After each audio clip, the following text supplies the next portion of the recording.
Thanks for tuning in, guys. Of course, it's DBJ. Otherwise, why would you bother even watching this? There was a thread I was lurking around concerning something that had me thinking about rules as written. R.a.W. or RaW, not to be confused with RaW immersive games. The complete opposite of that. But rules as written. And so I decided to do something a little sarcastic. I'm going to get to the point at the end of the video, but it just had me thinking about rules as written situations. And it's kind of odd because in the role-playing community, strangely enough, 99% of role players are also fans of other extremely creative endeavors, whether it's video game design, graphic design, graphic novels, movies, plain written novels, fan fiction, comic books, television shows of all kinds of science fiction and fantasy, and even delving into other things, literature and history, wargaming, miniatures, painting them, designing them, taking toys, taking them apart and building your own. I knew a guy who used to buy all kinds of superhero action figures, take them apart, and build his own version. He made his own Marvel universe. It was awesome. Painted them and everything. Well, anyway, despite all that creativity, I find that there are some that seem to have a lockdown on going beyond a certain creative element. And what I mean by a lockdown is an inability to imagine their own creative endeavors modified in any way, shape, or form. I'm going to get to a point, but it's the one I'm thinking of is the 88 seconds of Star Wars announcement and the backlash that happened over it, and how so many fans of the Star Wars universe, so many fans, people have rooms dedicated to all the action figures, all the memorabilia, the t-shirts, the items, and how so many of us are so divided over episode 1, 2, and 3, and how we felt it was a letdown. And so here we have Disney, the powerhouse of creativity. We go, oh no, Disney's going to ruin it. They buy Marvel comics, Marvel movies, and go, hey, guess what? We bought it, and hell, we're doing a bang-up job with it.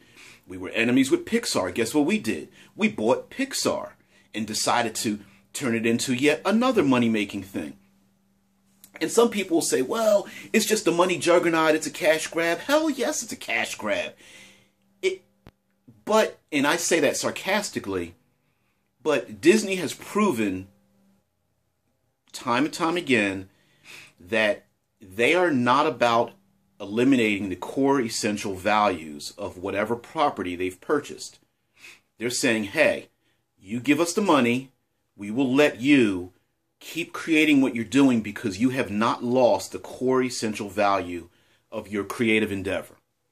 So 88 seconds of, it's not even a trailer, it's more like an announcement, like, hey guys, we are announcing that, hey, a teaser trailer may come up, after which there will be maybe 1 or 2 more trailers. And it blew my mind how there are some people that have such viral, such intense hatred over the things they saw in it. So it got me thinking of, I'm going to get back to the point on this, about rules as written. So I came up with 5 situations in real life where you would not want to have a rules as written situation. All right. So here's number 1. Number 1, rules as written. Education. All right. those of us that are old enough to have kids and who pay attention to these things know that school systems across the nation, in every community and county and district, or however they're divided up, come up with these rules and regulations on how to educate kids. And the problem is that it comes across where some of the best teachers don't follow a curriculum that can be written down and disseminated and analyzed so that higher-ups, the ones that are furthest away from the kids, can measure those things and put a dollar sign beside them. All right? So you have these standardized tests. You have, and they come up with all kinds of names and acronyms. Somebody's getting paid big bucks to come up with, like, you know, how can we put some letters together to make it mean something so that it looks good in a file that we can put away and say that taxpayer money went to a good use, as opposed to educating a population, you know? So, we've all been to school. We've had our worst teachers, our best teachers, and sometimes those teachers that break the rules are the best ones. I mean, they really stick into your head when they decide to, you're in college and the professor is just like, hey, we're not having class inside. We're going to go outside and sit in the grass. You know, a teacher decides to bring in topics of the day or let you bring in things from home, and we're going to talk about that, you know, on Friday. That's what we're going to do. We're just going to talk about random things. And sometimes hands-on learning and things of that nature, teachers that let you make up extra credit or find that maybe you're falling behind in this class, and for, you know, a teacher to go, well, hell, you failed the test. I can't make you make it up. The rules say you can't do it. All right. Number 2, you have something very important to do, and you have maybe a family member that's sick. You have to get tags or for your car, renew your license. Your basement flooded, and you need to have workers come over to your house and have work done, and you have no way of taking off of work. And you've knocked on the door to your boss, the person that makes the schedule. And now what? Okay.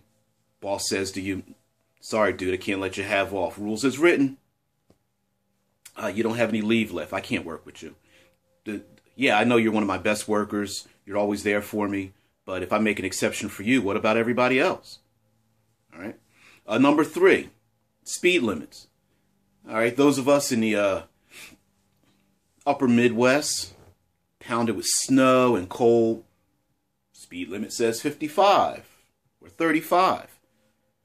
Well, anybody who's got any common sense knows that you don't drive the speed limit in a snowstorm. You might have to drive below the speed limit. Now, technically, the speed limit says 65 or 70, but when your ass falls into a ditch and your car gets wrecked and flips over, and your only excuse is, well, I was driving the speed limit, okay, sometimes common sense is better than actually following the rules of the highway. It's actually smarter to drive below the speed limit. All right, number 4. I'm going to get a little more serious here. You go to the hospital. You're not feeling well. Doctor says, I have a diagnosis for you. And you're suffering from something. And to cure it, we only have a 10% chance of curing it. So the hospital says, anything 30% or less, we're not even going to bother helping you with it.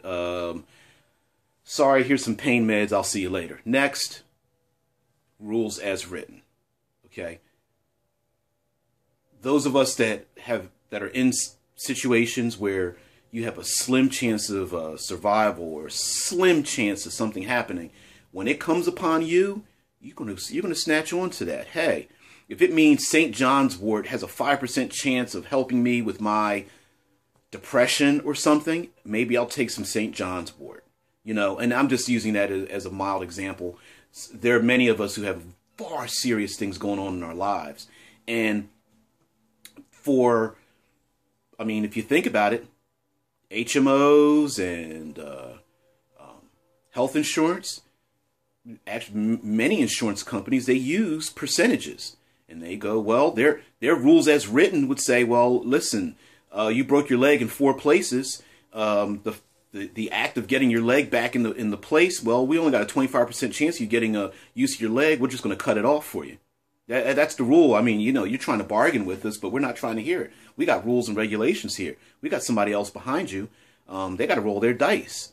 And 25% chance, that's only a 1 in 4 chance of you even being able to walk on that leg. Forget it. We're not even going to bother with it. Right?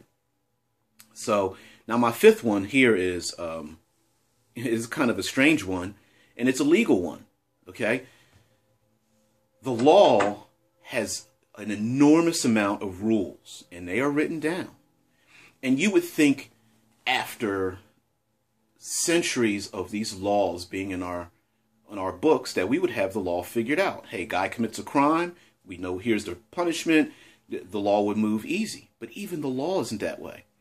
For example, you're walking down the street, heading home after work, you get out your car, all of a sudden someone bumps into you, hands you a package and runs off. You open up the package, it's a recently fired gun, it's a bloody knife. You grab it, shocked, and then all of a sudden the cops surround you and say, hey, you fit the description. Down on the ground, you're the guy that did it. We got your fingerprints, we got a bloody weapon in your hand, and you're sitting here like, what the hell? I was sitting in my car. What are you talking about? Well, do you have an alibi? No, I was just driving around randomly. I wasn't really heading anywhere. I think I stopped at a comic book store maybe. I don't remember what I did. I had something to eat. I got some fast food and ate it in the car. Well, that's not good enough. Hey, the rule says it looks like you're guilty of murder. You're guilty of murder. No, the law. Even the law itself has variances in it. So my argument about rules as written is that unless all the people at the table are saying, hey, you know, let's have some fun with this. Let the dice show whatever happens, whether it impedes play, doesn't matter. We're just going to have fun with it. Hey, your character falls into a pit and dies, whatever. It doesn't matter. We're going to all agree and play rules as written. That's cool. If you understand the outcome and you agree to the effects of rules as written. Well, my problem with rules as written is that it discourages the variances that life brings us. Some of the most amazing acts ever happened because no one was expecting it. It's the person that gets picked at a basketball game and has to do a 3-point shot from mid-court. The chances of it happening, rare. But they go for it. And when it happens, we are just like, hell yeah, that guy just won a car. That guy just won 4 years of college. That person, wow, that is awesome. And we root for that person. Could you roll a 5% chance on a D20? Sure, it can happen. But then you have games where you have bennies, where you have, hey, I'm going to spend my chip, I'm going to spend my point, I'm going to spend my hero points or my karma or my moxie or whatever happens in the game, and I'm going to spend that. So I make that 1 in a million chance. So I have that so that it becomes the climax of the story. When we see those things in movies and in books and in novels, a writer has actually established that. They create beats. Those things are never random. They actually created those events to make those climaxes. And by just having the dice tell whatever happens on the table, you won't get that climactic beat at all. You'll have a situation where the character listens at a door and gets stabbed in the ear with a javelin and, oh, they're dead. Second room, they're dead. Another character falls in a pit. Oh, you're just dead. Whatever. I know you spent 4 days creating a great background for your character, but sorry, dude, you're dead. Lastly, in every role-playing game since the 1975, I would say that there is a paragraph in there somewhere that says that if the rules don't fit for your game, don't fit for your group, you can change them.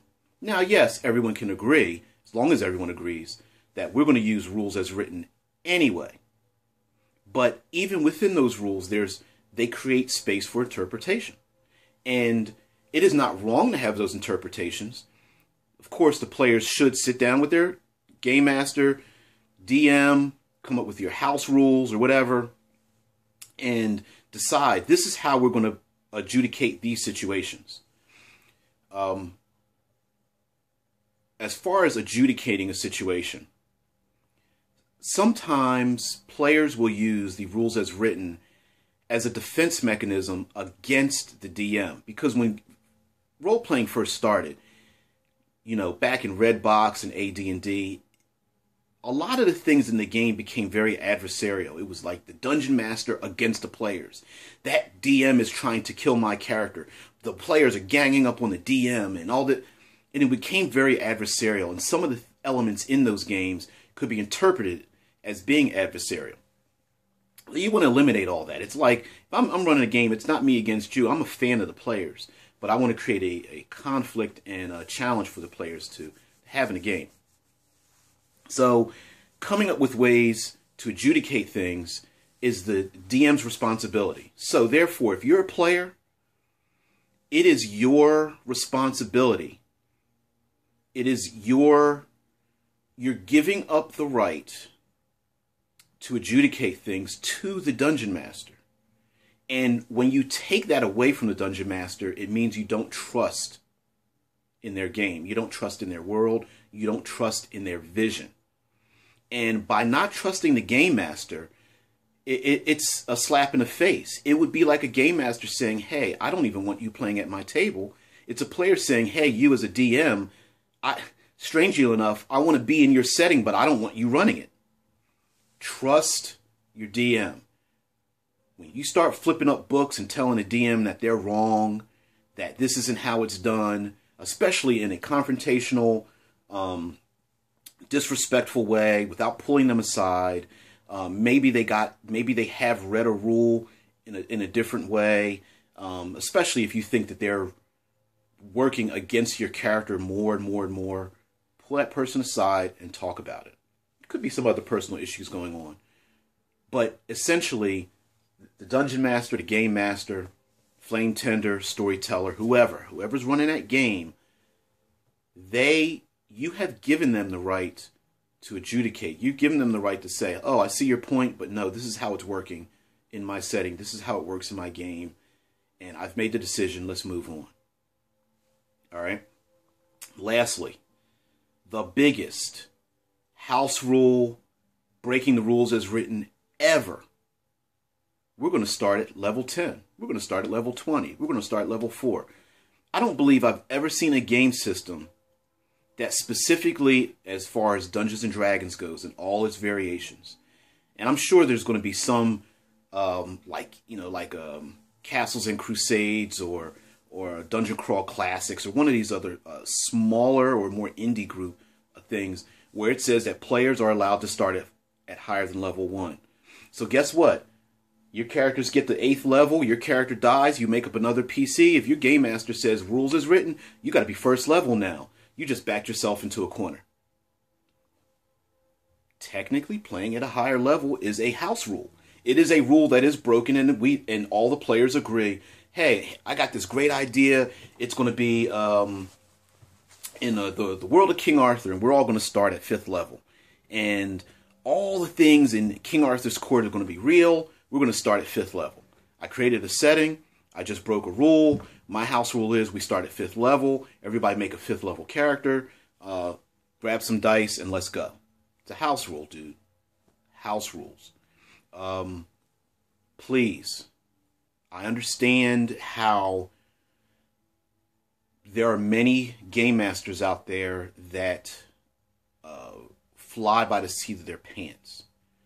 But what ends up happening is sometimes rule systems, Pathfinder fell into this, White Wolf fell into this, TSR fell into this with D20, such. There's so many books out there, so many rule systems, there's so many variations, and for one person to understand every rule all the time is impossible. And so therefore the game master has to let the game move forward, has to adjudicate all of those things. So give the game master the opportunity to figure those things out, change things away from rules as written, at least temporarily, and just appeal to your game master in a nice, diplomatic, friendly way and say, oh, in this particular situation, we get +2, or something of that nature. All right? Be nice. All right? I'm never sure how this rules as written thing came about. I know a lot of video games are programmed to be a particular way, and it's very predictable. But being predictable is one of those things that is the difference between video games and tabletop gaming. So anyway, guys, thanks for your attention. I noticed I ran kind of long on this one, but I thought I'd have some fun with it. So thank you very much. As always, just be very creative. Let that creative energy flow out, and don't be held in a box of rules. Bring it out. Try not to destroy anybody's creativity. Don't destroy somebody's setting. And please, don't destroy their desire to want to role play again, whether in your game group or someone else's gaming group. We all have a place to be. We all want to be accepted, and to exclude others just because they may not agree with you or may not have the same gaming style as you, it is not right. I would love to hear from some stories from people who swear by rules as written, in a discuss back and forth. I would love to do a follow-up to this, and follow up to others, and find out why it is the reasons why you play rules as written, and what it is about rules as written that appeals to that person. Okay, so would love to hear from you. I'm not afraid of it at all. Bring it to me, but as long as it's always positive, always creative, and always adds to the dialogue. So thanks, guys, and have a good one.